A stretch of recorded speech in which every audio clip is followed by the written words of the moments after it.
Salut à tous, c'est Brice pour la chaîne Une Bolée d'air et aujourd'hui on va parler de résolution de capteur et voir si c'est important ou non.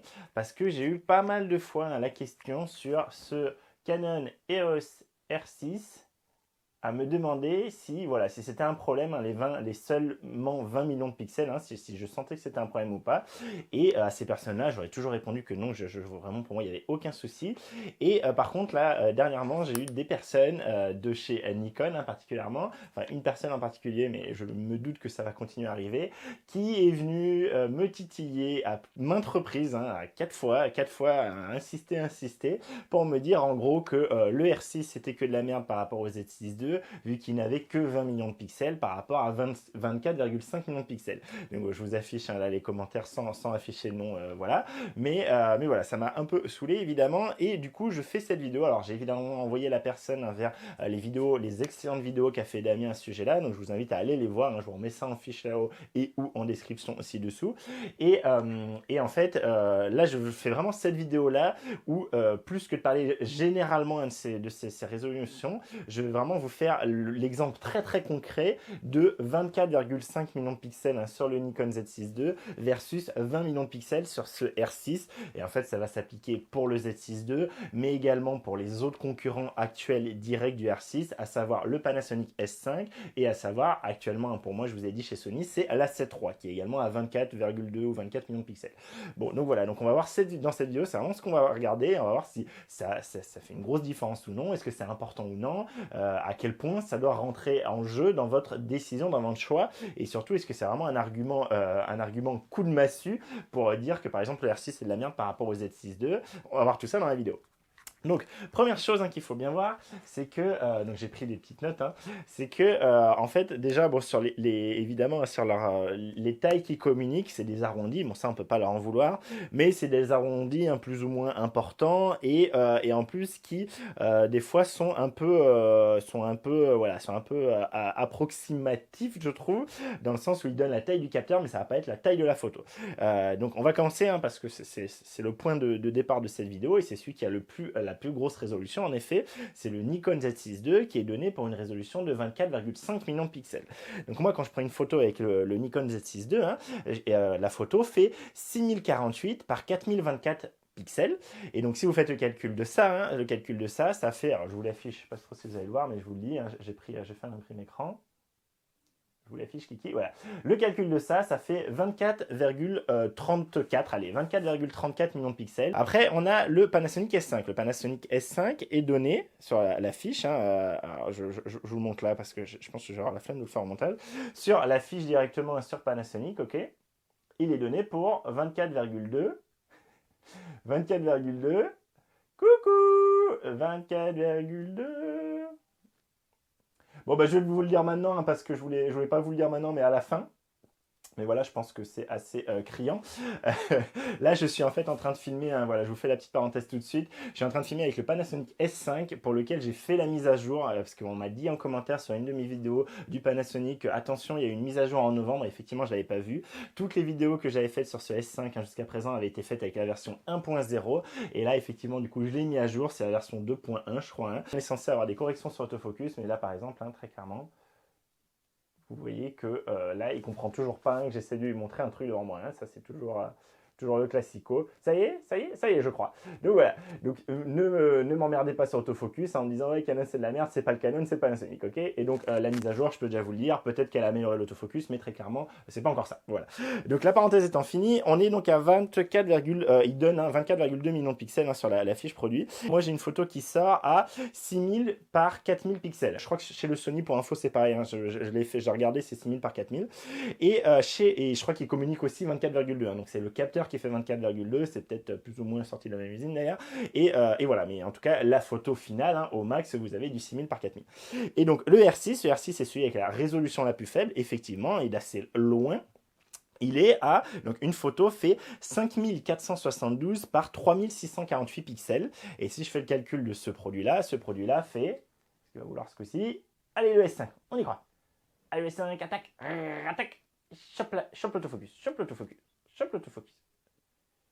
Xiaomi, oui. Donc ça fait, vous le voyez enfin après 10 secondes de galère, ça fait 19,96 hein, si on arrondit mégapixels. Voilà, vous avez ces résolutions et donc vous voyez en gros, alors on va faire les arrondis, on va pas s'emmerder, on va placer d'un côté tout ce qui a 24 millions de pixels et de l'autre côté le 20 millions de pixels du Canon.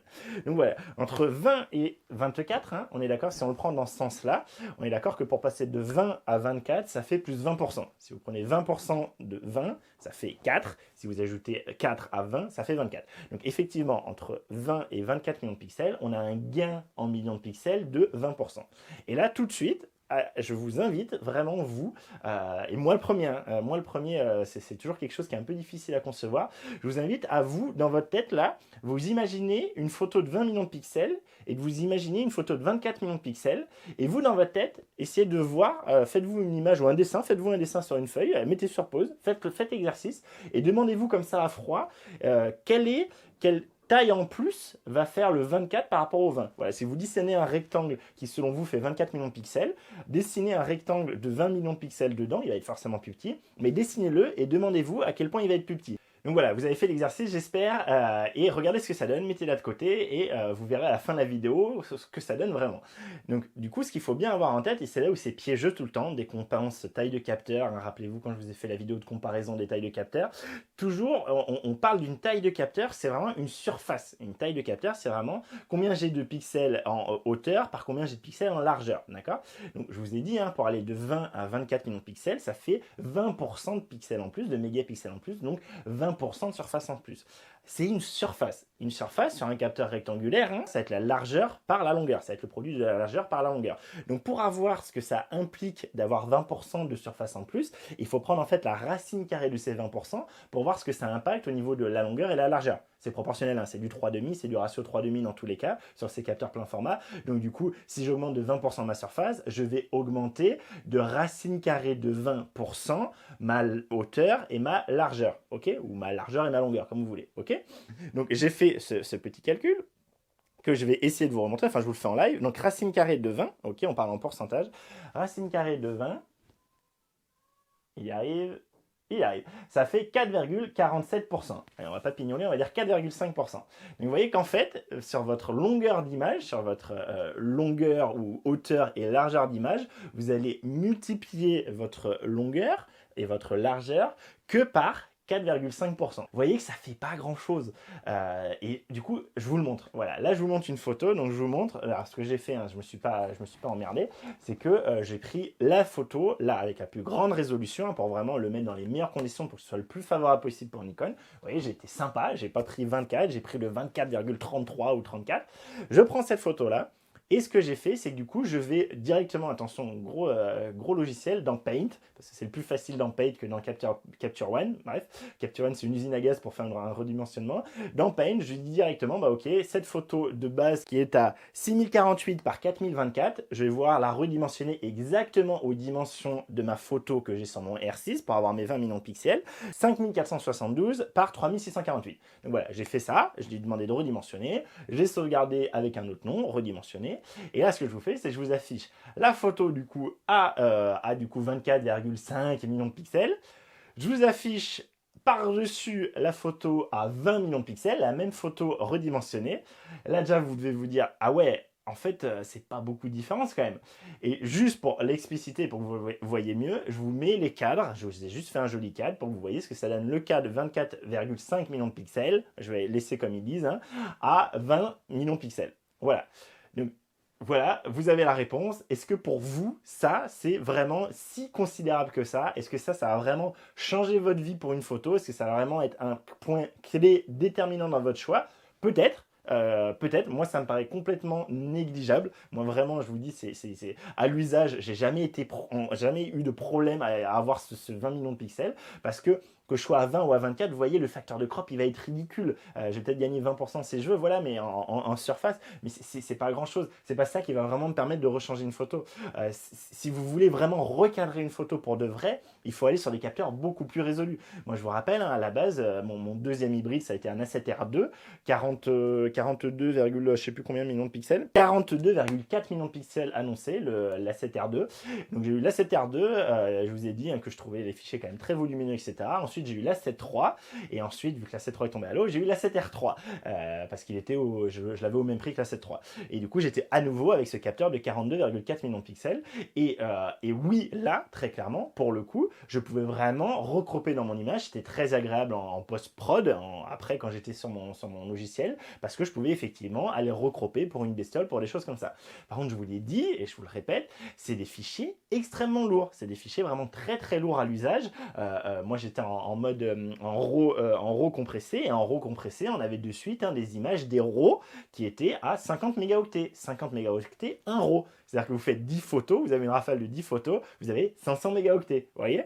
Donc ça fait très très vite des énormes dossiers, c'est très très vite compliqué à manipuler, mais effectivement ça peut être un vrai confort. Mais pour moi, si votre argument c'est ouais, le Z6 II ou le S5, ils sont bien mieux que le R6 parce que ils ont 24 millions de pixels quand le R6 il y en a que 20 et du coup je peux recropper dans mon Z6 II et dans mon S5. Non, si vous voulez vraiment recropper, selon moi, j'ai vraiment pas l'impression qu'entre 24 et 20 il y a une grosse différence. Et si vous voulez recropper, il faudra aller sur des bien plus gros capteurs, 45 millions de pixels, 42, 45, 60 selon les boîtiers, mais on n'est pas du tout sur la même gamme de prix, on n'est pas du tout sur des choses qu'on compare. Il faudra aller sur des capteurs avec des résolutions bien plus importantes, pour moi 2 fois plus importantes, il faut aller sur du 40, 42, 45, voire 60 millions de pixels, mais en dessous de ça, la différence est tellement minime selon moi que c'est pas très important.